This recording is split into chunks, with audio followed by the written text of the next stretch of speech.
Okay, hi dear. Welcome back to our Exceptional Educator's Guide.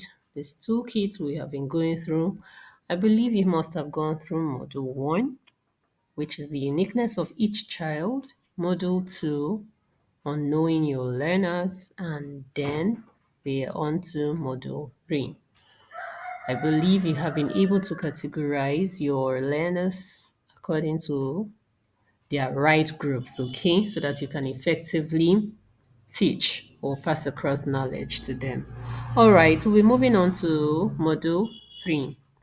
Module 3 will be discussing the etiquettes of an exceptional educator. There was a trending post concerning a woman who was showcasing the classroom teacher of her word of her child. And she said, "Oh, everyone gets to see who has been eating my child's food in school." She put alongside the teacher her child, expressing to the public that the child or rather was emaciating. Instead of the child eating properly or eating well in school, the child was emaciating, and it had been found out that this particular teacher was eating her child's food. How true, we may not know, but from what she said, it was confirmed. There was another viral post of a particular principal of a school who was accused of defaming, that's of molesting a 7-year-old child. There are some things that we hear in the public space that we are alarmed at. Yes, you may even scream like it's not even possible, but so many things are ongoing in schools. And that's why, as educators, we have to know the right etiquette, the right character, the right template, the right principles we should imbibe in order for us to raise children, raise individuals who will become transformators, right, in the society onwards, or rather later in life. And that's our key role in school. We're supposed to be pointing or showing them the light or becoming trailblazers for them to follow. So we can't be acting inappropriately when we are supposed to be guiding, when we are supposed to be influencing the young ones positively. You can't be the one who will be tagged as the one influencing negatively when you are the one that is supposed to instruct, guide, educate the younger ones on how to act. So that's what we're going to be dealing with, the etiquettes of an exceptional educator. Now, I wrote this e-booklet so that it can serve as a guide. In it, you're going to see 10 traits that distinguishes you as an educator. There are certain things that you're supposed to be doing or you're supposed to practice so that it becomes a part of you. There's a saying that if you practice a particular habit for 21 days, it becomes a part of you. So there are 10 traits that have been wonderfully crafted, or rather captured, in this book. So when you at the end of this course, I know some of you already have it, you can use it to help yourself and say, okay, I think I have to imbibe this. I think this is what I have to imbibe. So we'll be discussing other things in this course, and then maybe mentioning a thing or two that you get to even find out in the book too. Okay, so let's move on. Just listen to this short clip. Okay.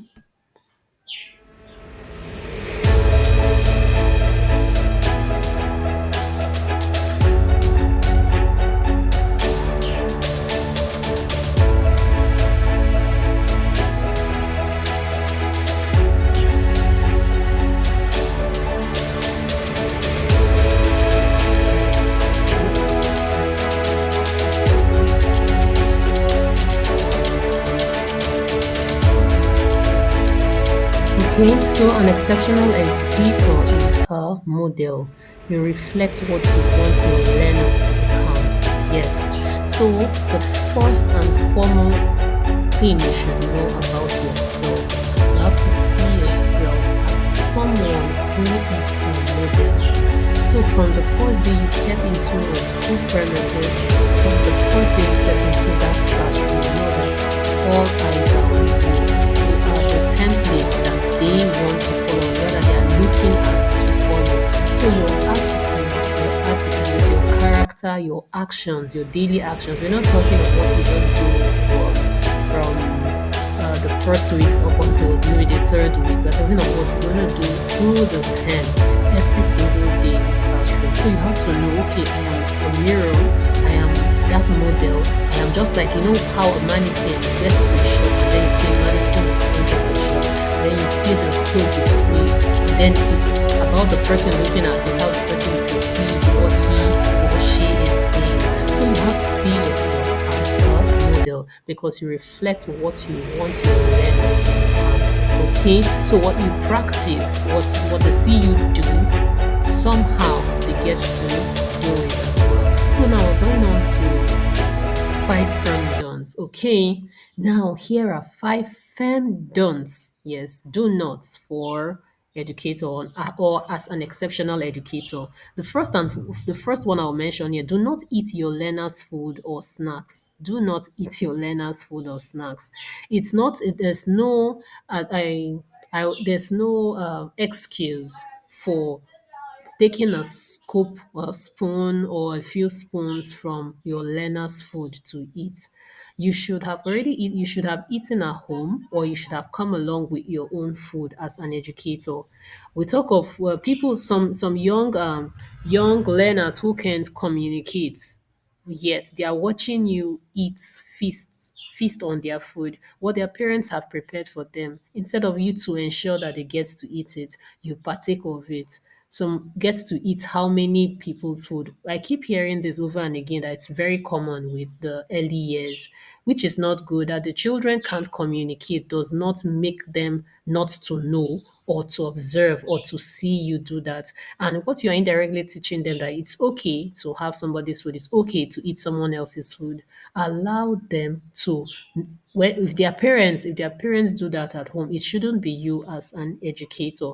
Do not teach them how to take or rather take what's not theirs or eat what's not theirs. So do not eat your learner's food. Let the parents know that the quantity of food that was sent to them in school, if it came back as half, they will know, okay, oh, I need to prepare something else or something else that my child likes. And then they prepare it for the child. You don't finish the food to give them an impression that the child ate when the child did not eat. Okay. So even test sometimes some children misunderstand tasting, even tasting of the meal, they misunderstand it for eating. So desist from any form of having their snacks or having their food. You see some children, I've seen this happen. A child will come with probably two biscuits and want to share and will say, miss this or auntie this, can you have this one?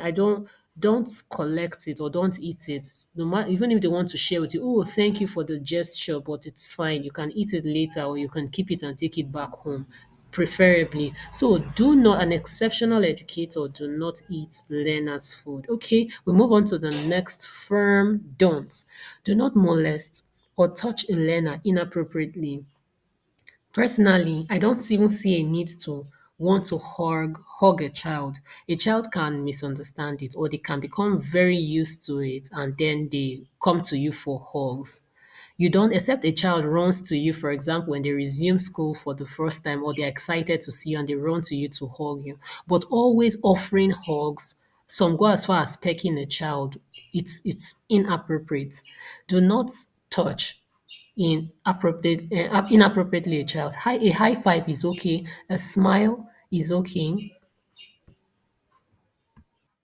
A smile of affirmation is okay for that child, a high five. If a child is feeling awkward, yes, it's good. Sometimes they just need comfort, especially for the younger ones, the ones that are very small. The comfort is there. We're not talking of toddlers or babies that you need to carry for those that are raising or taking care of those in crèche. Yes, you need to cuddle, hold, and all that. But pecking a child on the face, no, you don't need to do that, okay? And then for those in the secondary level, there's no need or initiating hugs. They may misinterpret it. Okay.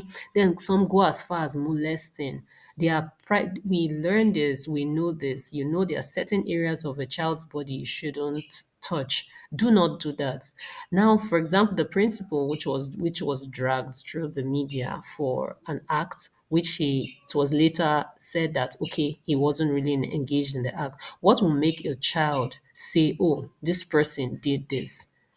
It's because there are certain things, if you have never had any form of private discussion or enclosed, or rather inappropriate touches, the child won't even have it in his or her mind to do such a thing. Okay, yes, we know there are some forms of framework, but never set yourself self up for something you don't intend to be said against you. Okay, so as an educator, you can listen to the firmness in my voice. Do not molest or touch a learner inappropriately. Do not do that. Okay, now we'll move on to the third one. Never insult or embarrass or defame a child or anyone before others. Hey, naughty child, get away from here. Hey, you. Insulting a child or making a child feel embarrassed causes low self esteem in that child. Yes, the child thinks less of himself or herself. The child becomes an object of insult by his peers or her peers. When a child sees, or when other children see a teacher talking down on a child, what happens is they repeat those actions. For example, you are not in class, you get to see you are always pouring water, you are always not writing fast, you are always, they begin to embarrass that child because they have seen someone who is in authority doing that to the child. So you don't oppress, you don't defame a child, you don't tell a child, hey, you don't have, you did not come to school with food, you don't, are you poor? You don't use the derogatory statements, you don't defame, insult or embarrass a child. And then this goes on to others, to the staff in the school. Yes, a cleaner walks into the class and the cleaner cannot or did not do his job or her job properly. You don't say in front of the children, hey, what are you doing? Why are you cleaning it in such a way? What you do, you take the person outdoors, outside, and you caution the person or talk to the person. Do not embarrass or talk down to anyone in front of a child. What you're doing, you're teaching that child how to do that to other people. Okay, so moving on to the fourth one, never get physical or disrespectful with a parent. I've seen a situation in a school premise where a parent came and confronted the teacher, and instead of the teacher to take it and maybe move ahead to discuss this with the management or take it somewhere else, the teacher also got physical. It happens, yes. Don't get physical that you are angry or what the parent is saying to you is something you don't like. You don't have to engage in any physical fights. I know some people will say, this is for my own defense. Nobody in my place of work, you just come to, I have to defend myself. What you have to be conscious of is the fact that I am raising people. When you are raising people, you have to now act like a matured person, like a model. So it's beyond you. This is now being selfless. You don't take your emotions out on on another person because you are guiding some other people. So you don't get physical or disrespectful with parents. You talk cordially to them, even if you don't like what they said or what they're doing. You, who is an educator, should talk the way you want that parent to address you. Okay, so others, the children or the learners within your space, will learn that, oh, it's good to be polite, it's good to be nice, it's good to speak nicely to people, it's good to be self-controlled. So they are learning it from you. So do not get physical or disrespectful. Now, the last but not the least, amongst so many others, never dress inappropriately or indecently. Yes, never dress inappropriately or indecently. Short, extremely short dresses, revealing dresses, awkward dresses, just to, because maybe probably because that is your preference. Remember, you are modeling something, so you have to teach your children how to dress, cover up, dress well, sit right, sit properly.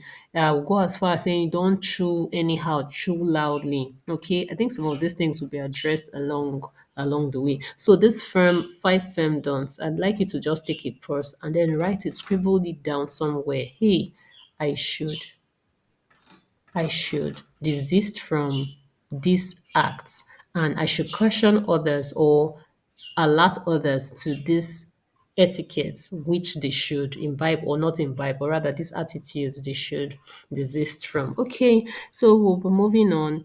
Now, how do we identify an exceptional educator? He or she is disciplined.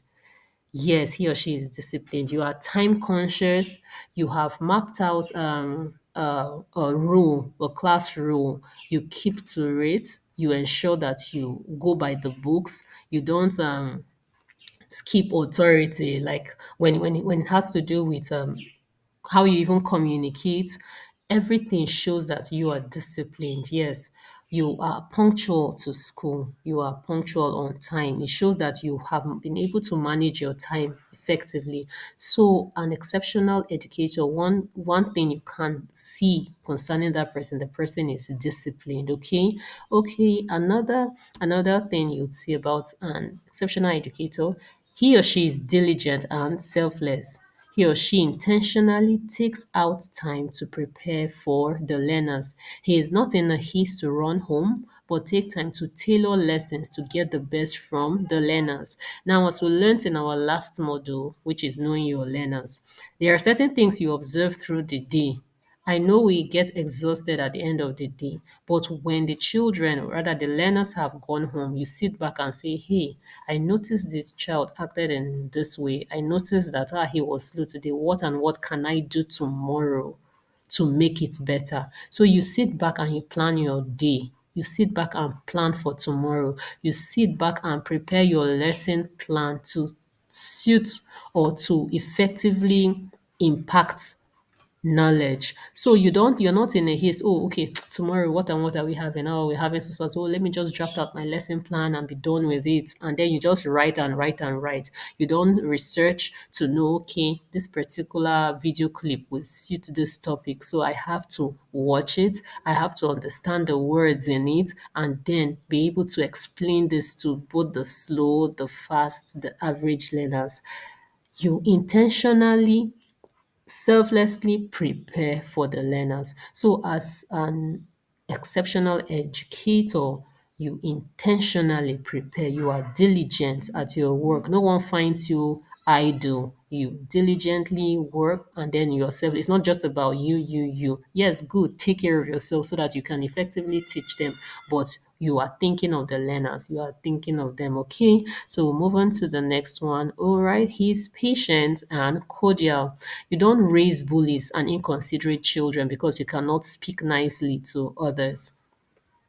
I see this among staff, that's among educators. Hey, you see them, they talk across the hallway, they shout at each other. When they're angry, you can see it in their expression. And you see these children staring closely at the expression on their teacher's face. They are wondering, oh, what's going on? Or you come and you hit another staff. They are looking and thinking, okay, this is how you play. You don't raise bullies because you are inconsiderate. You are not happy. You come grabs or drag a marker or writing material from another educator while a child is there just watching you. No, you don't do that. And then how you speak, hey, excuse me, please, can I get this from you? Don't say, give it to me. Whether you are in charge or not, how you speak also tells the children how to speak to people. So you don't bully, you don't raise bullies by the way you behave, or you don't raise inconsiderate children because of the way you speak. Also, do not argue with other educators, your HOD, or speak loudly across the hallway or classroom. I mentioned this already. I said this already. Okay, do not argue with educators, do not argue with other teachers, do not argue with your HOD. Yes, oh, okay, ma, all right, that's noted. If you want to say anything further that you disagree with her, you can quietly walk up to the person and talk calmly to the person, respectfully to the person.